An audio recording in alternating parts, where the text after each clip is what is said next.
लड़का मांगलिक है, लड़की मांगलिक नहीं है, लव मैरिज करी है, शादी हो गई, अब तो हो गई शादी, नहीं देखा कुंडली, उसके बाद भी क्या चैलेंजेस आते हैं? आप कई बार देखेंगे जो नहीं मांगलिक होते उनके मंगल ज्यादा खराब होते हैं बजाय कि उनसे जो मांगलिक हैं। अगर आपने मंगल की लॉर्डशिप नहीं देखी, आपने बस कहा चौथे में बैठा है उसको मांगलिक बता दो, सप्तम में बैठा है उसको मांगलिक बता दो, that is actually not the right way of analysing any horoscope. कि अगर लड़के या लड़की में से कोई भी प्रबल मांगलिक है और नॉन मांगलिक से शादी हो गई है तो डेथ भी हो सकती है पार्टनर की। ये एक रूढ़िवाद बात है। जब मंगल इवन राशियों में आता है तो ये अक्सर एक उग्र देवी की वर्शिप करा लेता है, खुद ही करा लेगा।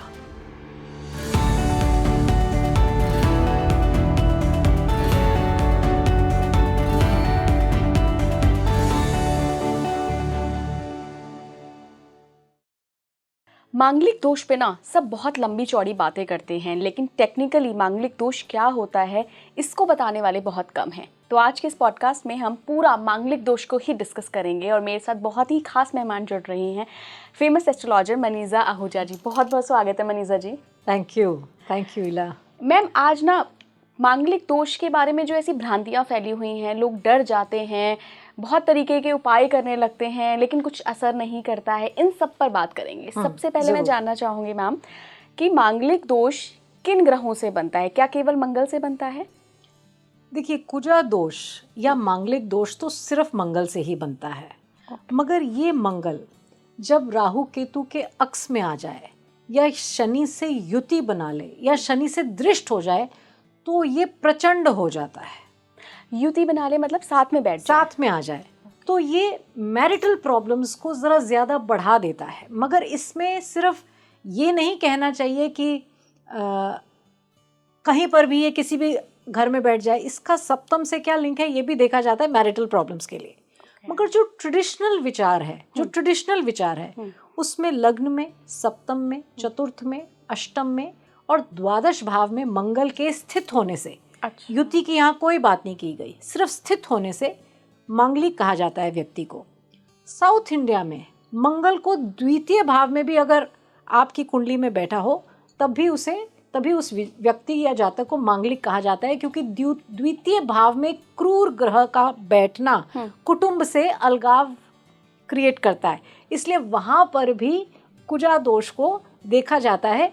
और भी ज्यादा ट्रेडिशनल पॉइंट ऑफ व्यू से सेकंड हाउस को भी इसमें इंक्लूड किया जाता है। कौन सा बचाव है? एग्जैक्टली। तो ये जो घर हैं जिसमें लग्न, चतुर्थ भाव, सप्तम, अष्टम और द्वादश, नॉर्थ ऑफ इंडिया में हम इन भावों में जब सप्तम तो बहुत ही ज़्यादा इसमें इम्पॉर्टेंट है और अष्टम बहुत ज़्यादा इम्पॉर्टेंट है और चतुर्थ भी इम्पॉर्टेंट है। लग्न का जो मंगल है वो व्यक्ति को बहुत स्ट्रॉन्ग, हेडस्ट्रॉन्ग, अग्रेसिव बनाता है। तो आप मतलब उसके देखिए, अब ये जब बातें लिखी गई थी तब औरतें घर से बाहर नहीं जा रही थी, पायलट नहीं बन रही थी, बड़े बड़े ऑफिसेज और कॉर्पोरेट जॉब्स नहीं कर रही थी। तो इसलिए मंगल का इन स्थानों में बैठना, अगर स्त्री के इन भावों में बैठ जाए कुंडली में तो वो पति पर भारी हो जाती थी, भारी हो जाता था उसका ग्रह। मंगल ड्राइव देता है, एक ऐसी ड्राइव जो अगर स्त्री में ज़्यादा पावरफुल हो तो आदमी बैलेंस ही नहीं कर पाएगा, शिव शक्ति का इम्बैलेंस हो जाता है। यहाँ पर इसलिए भी कहा गया है कि वो हावी हो जाएगी। मगर अगर आप अब आजकल देखें तो लेडीज़ बड़ी बड़ी जॉब्स में, बहुत बड़े बड़े कॉर्पोरेट ऑफिसेज में इतनी सीनियर पोजीशंस पे हैं जहाँ पे उनके अंडर 10-10, 20-20 लोगों की टीम है, कई बार 50 लोगों की टीम है। तो मंगल एग्जॉस्ट हो जाता है यहाँ पर। फिर वो हावी कैसे होगी? फिर तो वो मॉडर्न कॉन्टेक्स्ट में वो मंगल सेटल हो रहा है। राइट। अब लेडीज पुराने जमाने में जब किचन में कुछ काटती थी तो मंगल एग्जॉस्ट होता था। बिल्कुल। चाकू मंगल है, ठीक है। अब जितने भी ये कार्य हैं, ये चक्की पीसना, ये कपड़े धोना, जिस तरीके से पुरानी पद्धति है उन सब से कोई ग्रह शांत हो रहा था। अब सब कुछ by the touch of a finger है। तो वो ग्रह जो कपड़ा, जो ताड़न क्रिया थी कपड़े को धोने से, वो बेसिकली कुंडालिनी की ताड़न क्रिया है। अब आप कहते हैं नहीं, हम तो वॉशिंग मशीन में उसको ऐसे घुमा के उसे साफ कर लेंगे, ना वो ताड़न क्रिया हुई। तो ये अपने आप में बड़ा डिटेल्ड प्रोसीजर है इन चीज़ों का। हम मंगल पे ही वापस आते हैं। नाइफ, कुछ भी काटना, ये सब मंगल की क्रिया है। अच्छा। तो जैसे ही आपने किचन में ये काम किया, आप अपने मंगल को सेटल करते हैं। अब आप जाके कपड़े नहीं उठा रहे हैं, ये दूसरा पॉइंट है, क्या कहते हैं, अनाज नहीं सुखा रहे हैं, आप जिम में जाके वेट्स करने लगे, अब मंगल इम्बैलेंस में आएगा। आजकल सारी लेडीज ये कर रही हैं। योग अलग चीज है, जिम में स्पेसिफिकली जाके वेट्स उठाना, ये आप मंगल इज अ वॉरियर, मंगल शक्ति का कारक है। अच्छा। बीज है वो शक्ति का। अब प्रचंड हो जाती है बस वो शक्ति जब वो इन भावों में बैठता है, इसलिए इम्बैलेंस क्रिएट करता है वो स्पाउस के साथ। What about mails?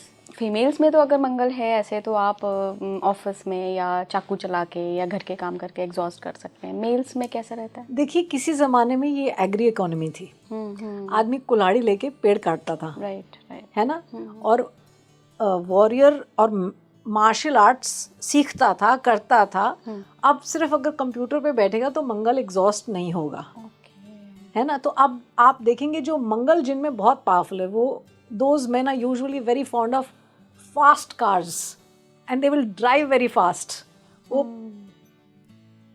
अब of course behavioral tactics तो अलग होते हैं कि वो एक अगर आर्ग्यूमेंट हो, डिबेट हो, उसमें सोचेंगे नहीं। अगर कोई किसी स्त्री को किसी ने छेड़ दिया तो ऐसा आदमी पीछे नहीं हटेगा, वो आगे आएगा, उसको बचाएगा। अच्छा। मंगल शक्ति है, कमांडर है। कार्तिकेय, शिव के ज्येष्ठ पुत्र को मंगल की उपासना के लिए साउथ ऑफ इंडिया में पूजते हैं। जैसे यहाँ पे हम हनुमान जी को पूजते हैं और मंगल सेटल हो जाता है, वैसे साउथ ऑफ इंडिया में कार्तिकेय को पूजते हैं। कार्तिकेय देवताओं की आर्मी के कमांडर हैं। अच्छा। तो मंगल जो है वो उसमें बिल्कुल वॉरियर कमांडर का भाव है, ये आप समझें। मगर शक्ति है, शिव शक्ति का ज्येष्ठ पुत्र है कार्तिकेय, और शक्ति बिल्कुल प्रचंड है इस मंगल में। तो whatever said and done, there are certain behavioral tactics that a man will show, जो हम लेडीज के, जो मंगल के प्रचंड होने से आएंगी। वो आदमी डरेगा नहीं, क्षत्रिय भाव उठा हुआ है, इसको आप ऐसे समझें, क्षत्रिय है, पूर्ण क्षत्रिय है ये। अब क्योंकि वो वाली चीजें नहीं हो रही जो एक एग्री इकोनॉमी में हो रही थी, कुल्हाड़ी नहीं चला रहा, हल नहीं जोत रहा, तो कहीं तो उस मंगल को एग्जॉस्ट होना पड़ेगा। स्पोर्ट्स में, आज की डेट में स्पोर्ट्स में वो मंगल एग्जॉस्ट होता है। तो जब मंगल बहुत प्रचंड हो और आप एक बच्चे की कुंडली में देखते हैं उसे, तो आपको पता है वो उद्दंड होगा, उपद्रव करेगा। तो आप उसके पेरेंट्स को गाइडेंस देते हो बच्चे की कुंडली को देख के कि वो जूडो कराटे में जा सकता है, उसे स्पोर्ट्स में डालें, ताकि वो एनर्जी करेक्टली चैनलाइज होनी चाहिए। ये एक गाइडेंस भी होती है जब हम देखते हैं ऐसी कुंडलियों को। सो ऐसे लोग, जैसे मैंने कहा, फास्ट कार्स, स्पोर्ट्स, ये फिर इन चीज़ों में, क्योंकि आज के मॉडर्न कॉन्टेक्स्ट में ये देखना है ना कि क्या उसका वेंट आउट करने का तरीका क्या निकलेगा। करेक्ट। शादी के मसले में क्या होता है? क्या शुक्र और चंद्रमा से भी देखते हैं मंगल? देखिए, मंगल को ये तो जो हमने देखे घर, जैसे हमने कहा चतुर्थ भाव, सप्तम, अष्टम और द्वादश भाव, ये हमने लग्न से देखा। ठीक है। अब ये कितना प्रबल है ये मांगलिक योग, इसे हम इसके बाद चंद्रमा से देखते हैं, क्योंकि चंद्र कुंडली तो बनाई जाती है। वो तो आप नॉर्मली, मतलब एक जिसे कहते हैं नॉर्मल जो पद्धति है ज्योतिष की, उसमें हम चंद्र कुंडली बनाते हैं। फिर हम देखेंगे कि चंद्र कुंडली से चतुर्थ, सप्तम, अष्टम, द्वादश, और अगर द्वितीय भाव, आप बहुत ज्यादा ट्रेडिशनल एस्ट्रोलॉजर हैं तो आप द्वितीय भाव भी देखेंगे। फिर आप देखेंगे इसमें भी वो बैठा है। फिर शुक्र से देखा जाता है, शुक्र तीसरे नंबर पे आप देखेंगे। चंद्रमा से देख के आपके पास 2 टिक मार्क्स हो गए। अब आप शुक्र, जो कि विवाह का एक स्थिर कारक है, राइट, है ना, स्थिर कारक। कुंडली में तो वो सप्तमेश अलग हो सकता है, जरूरी नहीं वो शुक्र हो सकता है कि मीन लग्न की कुंडली के लिए वो बुध हो, तो वो उसका स्थिर कारक नहीं है। स्थिर कारक तो शुक्र ही है, क्योंकि काल पुरुष की जो कुंडली है, जो कि मेष लग्न की कुंडली है, उसमें सप्तम भाव शुक्र का है, इसलिए शुक्र एक स्थिर कारक है विवाह का। राइट। राहु भी एक स्थिर कारक, मतलब राहु को हम ब्याहु भी कहते हैं, राहु राइट, विवाह कराता है। तो शुक्र से भी जब हम इसको देखते हैं और ये फिर उन्हीं घरों में आता है, तो फिर थोड़ा सा प्रबल होता है। मगर यहाँ पर एक छोटा सा पॉइंट है, शुक्र से जब मंगल सप्तम में आता है तो एक बहुत ही रोमांटिकली इन्वॉल्व पैशनेट रिलेशनशिप देखता है, तो इसलिए खराब भी नहीं कहते उसको। अच्छा अच्छा। अब ये जब ऐसे आ गया तो फिर आप कहोगे भाई they will be together, because ये जो एक कनेक्शन है मार्स और वीनस का, ये एक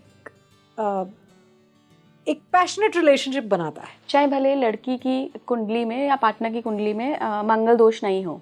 नहीं, इसमें तो अगर वो सप्तम में आ गया तो आप एक तरीके से उसे मंगल दोष कहेंगे। शुक्र से अगर सप्तम में आ गया तो अभी यही बात हो रही है कि हम शुक्र से भी देखेंगे, सप्तम में आया तो मंगल दोष हो गया। मेरा मैम सवाल ये है कि अभी हम मान लीजिए एक लड़के की कुंडली डिस्कस कर रहे हैं जो कि शुक्र एंड मंगल दोनों से मांगलिक है। हाँ, उसकी अगर पार्टनर मांगलिक नहीं है तो क्या फिर भी वो रिलेशनशिप रहेगा, वो पैशनेट रोमांस, पैशनेट रिलेशनशिप? दोनों की कुंडलियों में ये होना जरूरी नहीं है। जिसकी कुंडली में है वो होगा, इसका मतलब उसको ये सुख प्राप्त होगा। अच्छा, वो ऑटोमेटिकली स्त्री आएगी जो उससे प्रेम करेगी, क्योंकि उसको ये सुख प्राप्त है ना। आप ये नहीं कह सकते ये करेगा, उसको ये सुख प्राप्त होगा। अच्छा, सुख प्राप्त होगा, ठीक ठीक। तो सुख प्राप्त होने के लिए वहां कुछ ऐसे कॉम्बिनेशंस होंगे जिसमें एक सॉलिड बॉन्ड क्रिएट होगा between a man and a woman विवाह में। और अगर कोई लड़का मांगलिक है, लड़की मांगलिक नहीं है, लव मैरिज करी है, शादी हो गई, अब तो हो गई शादी, नहीं देखा कुंडली, उसके बाद भी क्या चैलेंजेस आते हैं? देखिए, जिसका मंगल इन भावों में आता है वो थोड़ा स्ट्रॉन्ग हेडेड जरूर हो जाएगा। अच्छा, ये कमांडर है तो इन भावों में बैठ के वो थोड़ा उज्जड तो जरूर होगा। अच्छा, ठीक है। अच्छा। ऐसे आदमी में स्ट्रेंथ ऑफ कैरेक्टर जरूर होगी, मगर इस एनर्जी को चैनलाइज करना पड़ेगा। ओके। पर जो एक बहुत इंपॉर्टेंट पॉइंट है, अगर आपने मंगल की लॉर्डशिप नहीं देखी, आपने बस कहा चौथे में बैठा है उसको मांगलिक बता दो, सप्तम में बैठा है इसको मांगलिक बता दो, that is actually not the right way of analysing any horoscope. Lordship का क्या मतलब वो किस घर का स्वामी है और इसे देखे बिना उसे बस ऐसे ये तो मांगलिक है। अच्छा, आप कई बार देखेंगे जो नहीं मांगलिक होते उनके मंगल ज्यादा खराब होते हैं बजाय कि उनसे जो मांगलिक हैं। ये तो आपने नई बात बताई। ऐसा है, ये बहुत से कॉम्बिनेशंस आते हैं। अब किसी का मंगल नवम भाव में बैठा है, वहां से वो बहुत से प्लैनेट से दृष्ट है, और मान लीजिए शनि के साथ युति बनाए बैठा है। अब उसका लग्न क्या है, वो जो शनि से युति बनेगी या जब मंगल राहु केतु के अक्ष में आ जाएगा, कई बार वो उससे भी ज्यादा हानिकारक हो जाता है। ओके। अब मान लीजिए मेष लग्न की कुंडली है, चतुर्थ भाव में मंगल आया, आपने कहा मांगलिक है, अगर वो डेबिलिटेट कर गया, नीच का हो गया, तो ऐसे आदमी की इम्यूनिटी पुअर हो जाएगी, वो अग्रेशन की बजाय बहुत ज्यादा मेलो डाउन हो जाएगा। ऑफ कोर्स हम्बल होता है ऐसा आदमी जिस कुंडली में मंगल डेबिलिटेट होता है, वो जरूरत से ज्यादा ह्यूमिलिटी दिखाता है, वो लड़ेगा ही नहीं पर उसको सडन स्पर्ट्स ऑफ एंगर होते हैं। अच्छा, डेबिलिटेटेड मार्स जो है usually sudden sprouts of anger देता है।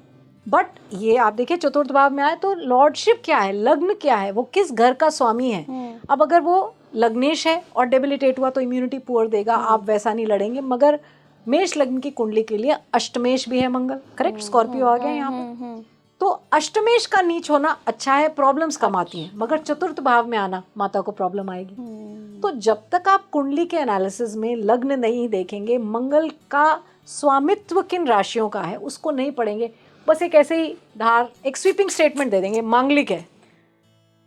अब कोई लेडी है, वो पायलट है, आप कहें बस वो तो मांगलिक है, पर एग्जॉस्ट हो रहा है ना, she is at the helm of affairs, शुरुआत बिल्कुल कार्य की, मतलब वो कहते हैं ना, अब शुरुआत पे खड़ी है, मतलब लाइन उसके पीछे चल रही है, तो वहां मंगल एग्जॉस्ट होगा।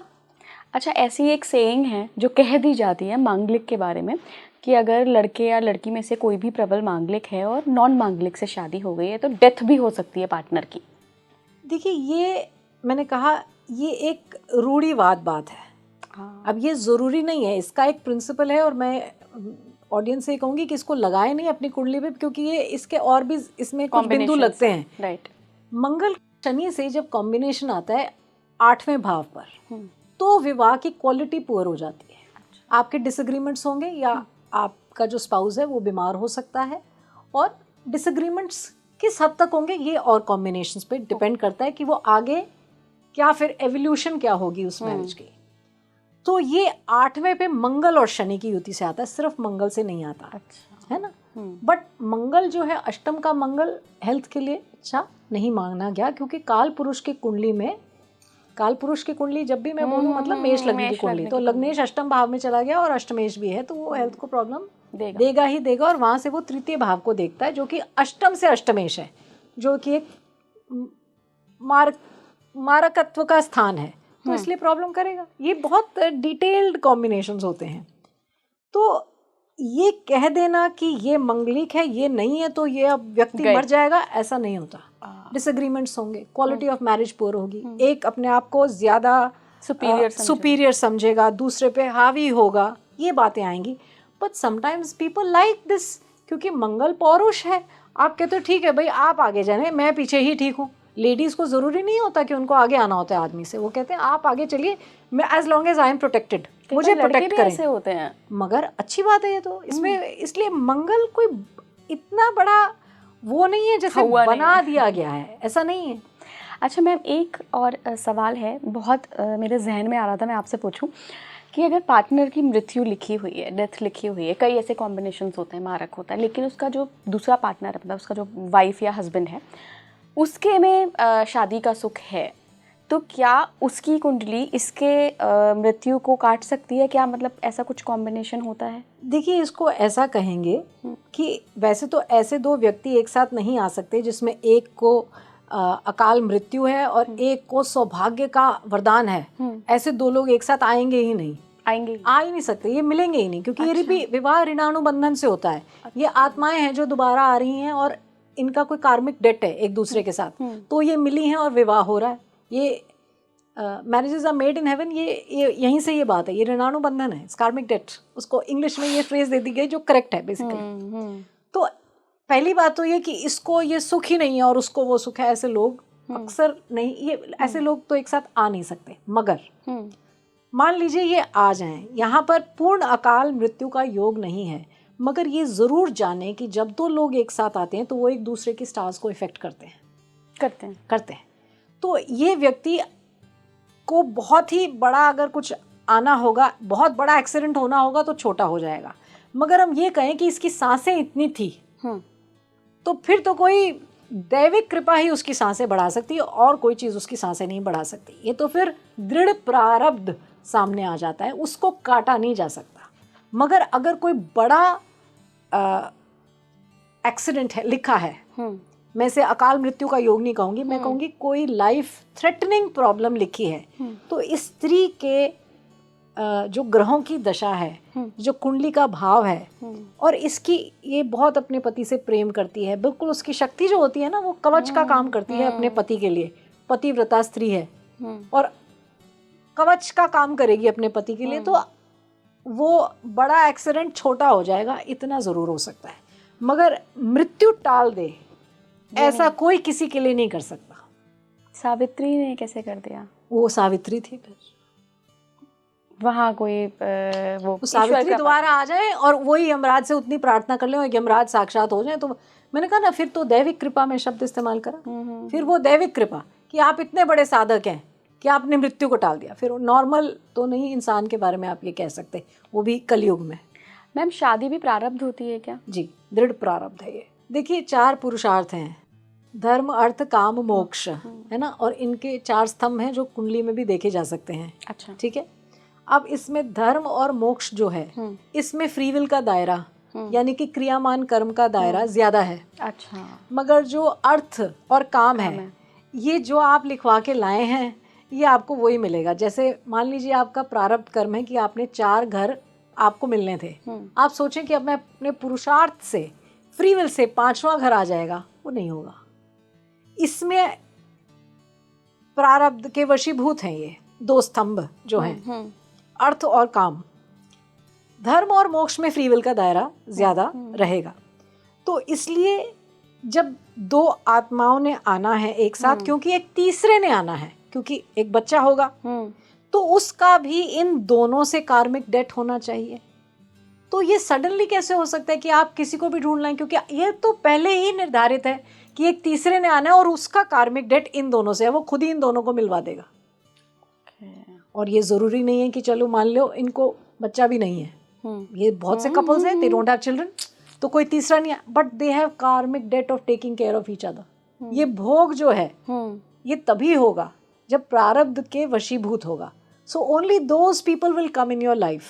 आपकी ज़िंदगी में वही लोग आएंगे, आप उन्हीं के साथ, आपको वही अच्छे लगेंगे। कई बार गलती भी लोग करते हैं और डिवोर्सेस होते हैं वही, क्योंकि ये अब दृढ़ प्रारब्ध के वशीभूत ही विवाह होते हैं। आप सोचे ये मेरा फ्री विल था, मैं इससे नहीं उससे कर लेती, नहीं होगा, होगा ही नहीं। अगर दो लोगों का प्रारब्ध उनको मिला रहा है मैम, तो फिर कर्म का क्या मैटर है? फिर तो हम मान के चल लें कि कोई बात नहीं है, तो प्रारब्ध से मिल गया है, लड़ाई हो भी रही है तो कोई दिक्कत नहीं है, ये तो पूर्व जन्म के कर्म है, लड़ेंगे ही। देखिए बात तो ये है, अगर सत्य आप जानना चाहें तो पूर्व जन्म के कर्म होंगे तो कुंडली में क्लेश दिखेगा कि ये क्लेश इस चार्ट में है ही, आप उससे बचना भी चाहेंगे, आप नहीं बच पाएंगे। तो क्लेश से आप बच नहीं पाएंगे। फायदा क्या मैम? चार्ट का फायदा क्या है? इसमें फायदा नुकसान कुछ नहीं है। आप एक कुंडली लेकर आते हैं, ज्योतिषी सिर्फ उसे टॉर्च करता है, प्रकाशित करता है कि कब अच्छा समय है कब बुरा समय है, बदल नहीं सकता उसे। टॉर्च करेंगे हम और कई बार चैनलाइज करेंगे आपकी, पर ये भी एक दैविक कृपा होगी कि आप चैनलाइज हो जाएं। मान लीजिए आप चैनलाइज होना ही ना चाहें, आप बेस्ट ज्योतिषी से मिलेंगे, आप कहेंगे गलत बोल रहा है या गलत बोल रही हैं, आप चैनलाइज ही नहीं होंगे। ये भी कोई दैविक कृपा होगी। आप जाप करते हैं, आप मंत्र करते हैं, आपके माता पिता साफ हृदय के हैं, आप जाते हैं, आप खुले दिल से सुनते हैं। चमत्कार पॉसिबल हैं, मगर चमत्कार होने के लिए सात्विक बुद्धि, अनहद चक्र का, जैसे कहते हैं हृदय कपाट का खुला होना। ग्रेस भी कैसे आएगी जब हृदय कपाट ही बंद, द्वार बंद करके बैठे हैं। और ऐसा नहीं है कि दैविक कृपा के लिए द्वार खुल गए, मगर जो आसपास रो रहे हैं उनके लिए आप उनको बेइज्जत करें और आप कहें दैविक कृपा मुझ पर हो जाए, वो नहीं होगा।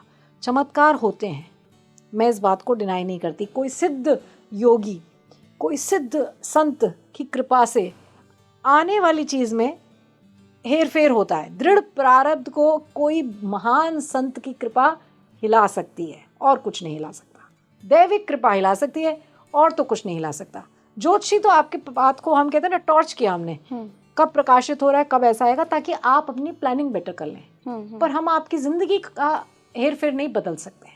आपको गाइड कर सकते हैं कि जो दृढ़ प्रारब्ध है उसे तो आप झेलें, जो अदृढ़ प्रारब्ध है उसको आप क्रियामान कर्म, जैसे कि कोई साधना उपासना करके वो आप निकाल दें। और जो दृढ़, ये 3 प्रकार के कर्म, दृढ़ जो प्रारब्ध है उसमें थोड़ी डेंटिंग पेंटिंग कर दें अपने कर्म से। दान, पुण्य, उपासना, लोगों की मदद, ये सब करने से आप अदृढ़ प्रारब्ध और दृढ़ प्रारब्ध को छेड़ सकते हैं। बस दृढ़ प्रारब्ध को तो कोई महान संत ही आके या दैविक कृपा ही चाहे तो ही हो सकता है, नहीं तो आपको भोगना ही पड़ेगा। You cannot change that.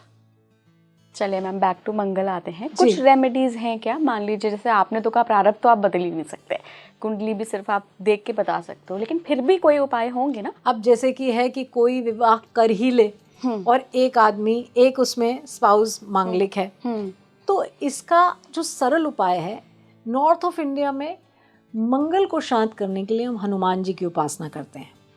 मगर ये ध्यान रखें कि हनुमान जी ब्रह्मचारी हैं, उनमें अग्नि का तत्व है। जब आप बहुत ज़्यादा अग्नि का तत्व एक विवाहित जीवन में लाते हैं तो अग्नि अलगाव का कारक है। सूर्य स्वयं, सूर्य की जो पत्नी थी वो भी उनसे दूर हो गई और फिर छाया आई और शनिदेव का जन्म हुआ। क्योंकि सूर्य जो है 7 से जब भी कॉम्बिनेशंस बनाएगा तो अलगावकारी है। आप ट्रांसफर हो जाए आपके हस्बैंड का। आर्मी में आप देखेंगे बहुत सी, आप लेडीज़ का चार्ट देखेंगे या हस्बैंड्स का चार्ट देखेंगे, वो सूर्य का अगर कोई मतलब अलगावकारी, your husband is getting transferred, आप कहीं और हैं, है ना, ऐसा थोड़ा कुछ कॉम्बिनेशंस आते हैं। अब जैसा कि मैंने कहा कि एक व्यक्ति मांगलिक है, दूसरा नहीं है और विवाह हो चुका है, अब क्या करें? तो नॉर्थ ऑफ इंडिया में हनुमान जी को वर्शिप किया जाता है, मगर हनुमान जी ब्रह्मचारी हैं, ये पॉइंट नोट किया जाए। और ब्रह्मचारी और अग्नि के तत्व वो सेम है, ब्रह्मचर्य और अग्नि का तत्व एक पॉइंट पर आता है। मगर हम मंगल को फिर ब्रह्मचर्य कहते हैं। आप मंगलवार को सेलिबसी रखें और 7 हनुमान चालीसा एक साथ पढ़ें। ये गुजरात के रोकड़िया बाबा ने मेरे ज्योतिष गुरु केन राव जी को कहा था कि 7 हनुमान चालीसा एक साथ पूर्वाभिमुख, ईस्ट फेसिंग, आसनस्थ, आसन पे बैठ के। आसन एक वुलन मैट है जो सिर्फ आपका है, आपका कोई भी माता पिता बंधु उस पे नहीं बैठ सकता, उसका अलग है, क्योंकि स्पाइनल कॉर्ड के जो करंट्स हैं वो उस आसन में इंसुलेट हो जाएंगे। आपकी जो पूजा पद्धति है वो सब चीज का एक ही कहानी है, स्पाइनल कॉर्ड, सारी कहानी वहीं से आती है, ठीक है। तो उस पे बैठ के सूखे चने का, जो भुना चना है, उसका भोग हनुमान जी को देकर 7 हनुमान चालीसा एक साथ करनी है। ऐसा रोकड़िया बाबा ने मेरे ज्योतिष गुरु से कहा था, और इससे बड़ी बड़ी परेशानियां हट जाती हैं। मंगल भूमि का भी कारक है, मंगल ऋण भी कॉज करता है, डेट, आप मुसीबतों में फंस गए हैं, बहुत सारे पैसा का लोन कर्जे फंस गए हैं आपको, तो सिंपल हनुमान चालीसा इस तरीके से करने से आपको बहुत फ़ायदा देती है। और अगर आपको मंगल से परेशानी हो रही है तो ये एक तरीका है, पहला पॉइंट है। दूसरा, स्वयं मंगल का जाप, नवग्रह स्तोत्रम में भी मंगल की स्तुति होती है, पूरा ही नवग्रह स्तोत्र आप पढ़ लें, ठीक है। इसके अलावा जिन लेडीज का मंगल भारी है, विवाह नहीं हो रहा, तो धनुर्मास में, अब जब हम धनुर्मास बोलते हैं तो ये सोलर मंथ ऑफ धनु, जब सूर्य धनु राशि में प्रवेश करता है, क्योंकि सूर्य 1 डिग्री जो है 1 दिन में करता है, तो 30 दिन वो धनु मास में रहेगा। अब ये वेस्टर्न धनु मास नहीं करना है, क्योंकि वो तो सैजिटेरियस कभी और बताता है। मकर संक्रांति जो कि 14-15 जनवरी से आती है, उससे 1 महीना, माने 14-15 दिसंबर से 14 जनवरी के बीच में ये धनुर्मासम है, सोलर मंथ, सूर्य की मूवमेंट से निकाला जाता है। इस मास में कात्यायनी देवी की पूजा करी जाए। धनुर्मास में कात्यायनी की पूजा करने से मंगल शांत होता है। अब आप कात्यायनी स्तोत्र कर सकते हैं, कात्यायनी माँ, कात्यायनी गायत्री भी है, वो कर सकते हैं। ओम कात्यायनी विद्महे कन्याकुमार्यै च धीमहि तन्नो दुर्गा प्रचोदयात्, सिंपल गायत्री, ठीक है। कात्यायनी स्तोत्र है, वो पढ़ा जा सकता है। वृंदावन में कात्यायनी पीठम है, जहां माँ सती के केश गिरे थे, वहां गोपियों ने प्रार्थना की कि हमें कृष्ण पति रूप में मिले। कात्यायनी पीठम वृंदावन, इसका एक मंत्र भी है, वो अलग मंत्र है। मगर ये जो धनुर्मासम का वर्शिप है, ये इम्पोर्टेंट है माँ कात्यायनी की वर्शिप के लिए। मार्गशीर्ष का जो लूनर मंथ है, उसमें कात्यायनी जी की पूजा की जाए। अब यूजुअली क्या होता है कि अब पहले तो कई बार मार्गशीर्ष और पौष के जो महीने थे वो इस सोलर मंथ पे ओवरलैप कर जाते थे। अब कई बार बिकॉज आप देखते हैं 2-2 दिन आते हैं त्योहार, तो मार्गशीर्ष के मंथ में, मार्गशीर्ष के लूनर मंथ में और धनु के सोलर मंथ में माँ कात्यायनी का वर्शिप। सावन के महीने में मंगला गौरी का वर्शिप ट्यूसडेज को, मंडेज तो इम्पोर्टेंट है ही हैं, आप ट्यूसडेज को पकड़ें। मंगला गौरी का वर्शिप मंगल को शांत करता है। ये तो विवाह के लिए मंगल की बातें हैं कि क्या किया जाए, क्या ना किया जाए।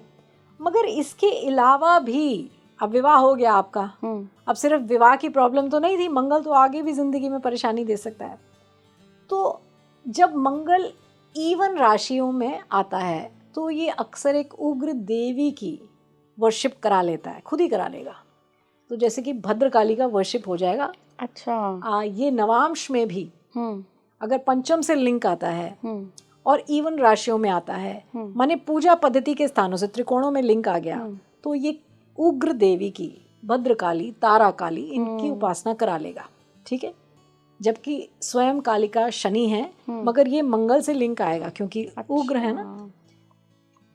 जब ये मंगल ऑड साइंस में आए, मगर धनु और लियो को छोड़ के, तो भैरव की उपासना करा देता है। अच्छा।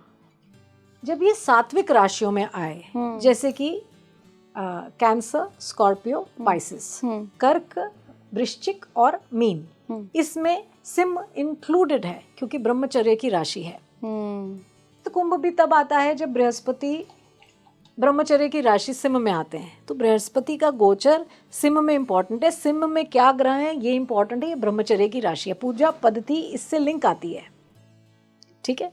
तो लियो भी इसमें शामिल है। जब ऐसा होता है तो कार्तिकेय और हनुमान जी की पूजा, सात्विक राशियों में मंगल कार्तिकेय और हाँ, पर कई बार अब इसको नवांश में भी देखना पड़ता है, यहाँ ऑड है वहाँ इवन है, तो आपका अपने आप से एक स्ट्रॉन्ग, हाँ स्ट्रॉन्ग डेटी की तरफ रुझान बढ़ जाएगा। गुरु गोविंद सिंह है ना, तो वो उस हिसाब से आएगा, रुझान बढ़ेगा ऐसे इष्ट को पूजने में जो वॉरियर है। आप कहते हैं ना हनुमान जी के आगे तो मतलब सब तो फेल ही है, सब फेल। तो मैम ये उपाय कब तक करने हैं? मतलब जैसे शादी हो गई, आपने एक बार उपाय कर लिया कोई एक, या फिर आपको जीवन भर करना है? देखिए उपाय जो होता है ना, उपाय और साधना में बहुत फर्क है। और साधना जिंदगी बदल सकती है, उपाय तो फिर बहुत ही सुपरफिशियल कुछ काम कर जाएंगे। जब आपको पता है मंगल परेशान करे या ना करे, अगर आपको हनुमान जी से प्रेम है, आप साधना करें, वो सारे ही कष्ट हर लेंगे। अब आप कहें मैं ना ये उपाय ऐसे करूँगा, वो उपाय वैसे करूँगा, आज मुझे वो ब्राउन गाय को खाना खिलाना था तो वाइट आ गई, इसको नहीं खिलाऊंगा, तो आप अपना नुकसान खुद कर लेंगे। क्योंकि परहित, साधना कहती है परहित के बारे में सोचो, मेरा मंगल यही होता रहेगा तो फिर कुछ भी नहीं निकलेगा उसमें से। आपको हनुमान जी से प्रेम है, मंगलवार है या नहीं है, आपको शुक्रवार को भी जाके आप उनको लड्डू खिलाओगे तब भी आपका कोई काम कर देंगे। दैविक कृपा दिन का इंतजार नहीं करती है। आपको उपाय करना है और उपाय में कोई प्रॉब्लम नहीं है, मगर उपाय करके आप सोचो अब मेरा काम हो गया, it can never be transactional. कभी भी ये ट्रांजैक्शनल नहीं हो सकता। और आपने बहुत हनुमान जी की पूजा की, आपको विवाह का योग ही नहीं है, अब आप कहो जी तुमने मेरा काम नहीं किया। ये ट्रांजैक्शनल नहीं है कि मैंने ये डेबिट था मेरा क्रेडिट क्या हुआ। बट क्या पता आपको एक्सीडेंट से बचा लें, कुछ भी करेंगे आपको कुछ भी देंगे। So it should never be transactional. और उपाय आप करें, फायदा करेगा, क्योंकि कैसे भी स्थिति में आप कुछ और भी सोच रहे हैं, आप मंत्र कर रहे हैं, मंत्रोच्चारण से आपको फायदा होगा, ये निश्चित है। मगर उसको अच्छा मेरा काम हो गया बाय बाय ऐसे ना करें। मैम अगर एक ही फैमिली में एक से ज़्यादा मांगलिक या पितृदोष वाली कुंडली है तो क्या फिर इसके रिजल्ट्स होते हैं? देखिए कुछ कर्सेज ऐसे हैं जो फैमिलीज में चलते ही आ रहे हैं। अच्छा, ठीक है, जैसे हम कहते हैं कि एक फैमिली है, उसमें जितने भी बच्चे हैं, अब अडल्ट्स हैं, उनके सबके विवाह जो हैं वो खंडित हो गए, सभी के खंडित हो गए, मतलब टूट गए। अच्छा अच्छा अच्छा, है ना, विवाह हुए सबके खंडित हो गए, किसी का आगे प्रोजनी नहीं हुई। तो आपको पता है कि कोई कर्स चलता आ रहा है पुराना, क्योंकि सडन ऐसी इक्वेशंस बैठेंगी, या आपके कुलदेव आपसे रुष्ट हैं, ये फैक्ट है ना, और आपको कोई कर्स चलता आ रहा है। तो जो कर्सेस है ना वो कैरी ऑन करते हैं डीएनए पूरी लीनिएज में, तो वो कैरी करेंगे, तो आपको पता है कि कुछ प्रॉब्लम है।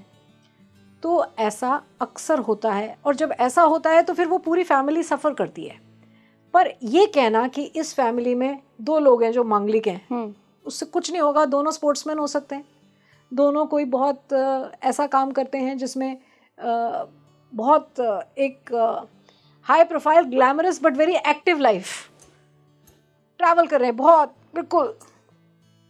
तो ये इसमें कुछ भी नहीं है एक्चुअली। ये कहना कि इस घर में दो मांगलिक हैं उससे कुछ नहीं होगा, बहुत अच्छी बात है। वो सब मतलब वो कहते हैं वो क्षत्रिय ब्लड जो है वो तो सारा फिर मांगलिक ही होगा ना। जितने भी वॉरियर्स हैं आप देखिए, राजपूत, मराठा, सिख, ये वॉरियर्स हैं।